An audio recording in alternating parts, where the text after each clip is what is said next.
Friends, ನಾವಿವತ್ತು ವೈಕುಂಠ ದ್ವಾರಪಾಲಕರಾದ ಜಯ ಮತ್ತು ವಿಜಯರ ಅದ್ಭುತ ಕಥೆ ಬಗ್ಗೆ ತಿಳ್ಕೊಳ್ಳೋಣ. ವೈಕುಂಠ ಲೋಕದಲ್ಲಿ ಶ್ರೀಮನ್ನಾರಾಯಣನ ಸನ್ನಿಧಿಯಲ್ಲಿ ಶಂಖ, ಚಕ್ರ, ಗದಾ, ಪದ್ಮಗಳನ್ನು ಧರಿಸಿ ದೈವಿಕ ತೇಜಸ್ಸಿನಿಂದ ಕಂಗೊಳಿಸುತ್ತಿದ್ದವರು ಜಯ ಮತ್ತು ವಿಜಯರು. ಒಂದು ದಿನ ಸನಕ, ಸನಂದನ, ಸನಾತನ ಮತ್ತು ಸನತ್ಕುಮಾರರು ಭಗವಂತನ ದರ್ಶನಕ್ಕಾಗಿ ವೈಕುಂಠಕ್ಕೆ ಆಗಮಿಸಿದರು. ಆದರೆ ರೂಪದಲ್ಲಿ ಬಾಲಕರಾಗಿದ್ದ ಕಾರಣ ಜಯ ವಿಜಯರು ಅವರನ್ನು ತಡೆದರು. ಇದರಿಂದ ಕೋಪಗೊಂಡ ಋಷಿಗಳು ಭಗವಂತನ ದರ್ಶನಕ್ಕೆ ಅಡ್ಡಿಯಾದ ನಿಮಗೆ ವೈಕುಂಠವಾಸ ಯೋಗ್ಯವಲ್ಲವೆಂದು ಶಾಪ ನೀಡಿದರು. ಈ ಸುದ್ದಿ ತಿಳಿದ ತಕ್ಷಣ ಶ್ರೀ ವಿಷ್ಣು ಪ್ರತ್ಯಕ್ಷನಾಗಿ ಜಯ ವಿಜಯರಿಗೆ 2 ಆಯ್ಕೆಗಳನ್ನು ನೀಡಿದರು. ಒಂದು, 7 ಜನ್ಮ ಭಕ್ತರಾಗಿ ಭೂಲೋಕದಲ್ಲಿ ಜನಿಸುವುದು. ಇನ್ನೊಂದು, 3 ಜನ್ಮಗಳು ನನ್ನ ಶತ್ರುಗಳಾಗಿ ಜನಿಸಿ ನನ್ನ ಕೈಯಿಂದ ಮೋಕ್ಷ ಪಡೆಯುವುದು.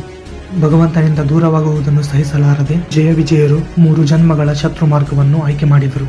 ಮೊದಲ ಜನ್ಮದಲ್ಲಿ ಅಂದರೆ ಸತ್ಯಯುಗದಲ್ಲಿ ಹಿರಣ್ಯಾಕ್ಷ ಮತ್ತು ಹಿರಣ್ಯಕಶಿಪು ಆಗಿ, 2ನೇ ಜನ್ಮ ತ್ರೇತಾಯುಗದಲ್ಲಿ ರಾವಣ ಮತ್ತು ಕುಂಭಕರ್ಣನಾಗಿ, 3ನೇ ಜನ್ಮ ದ್ವಾಪರ ಯುಗದಲ್ಲಿ ಶಿಶುಪಾಲ ಮತ್ತು ದಂತ್ರವಕ್ರರಾಗಿ ಜನಿಸುತ್ತಾರೆ.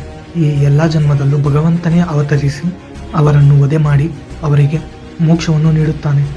3 ಜನ್ಮಗಳ ನಂತರ ಜಯ ವಿಜಯರು ಪುನಃ ವೈಕುಂಠಕ್ಕೆ ಮರಳಿ ದ್ವಾರಪಾಲಕರಾಗಿ ಸೇವೆ ಸಲ್ಲಿಸಿದರು.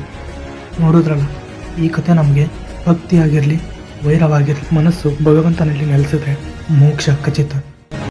ಈ ವಿಡಿಯೋ ನಿಮಗೆ ಇಷ್ಟ ಆದರೆ ದಯವಿಟ್ಟು ಲೈಕ್, ಶೇರ್, ಕಮೆಂಟ್, ಸಬ್ಸ್ಕ್ರೈಬ್ ಮಾಡಿ.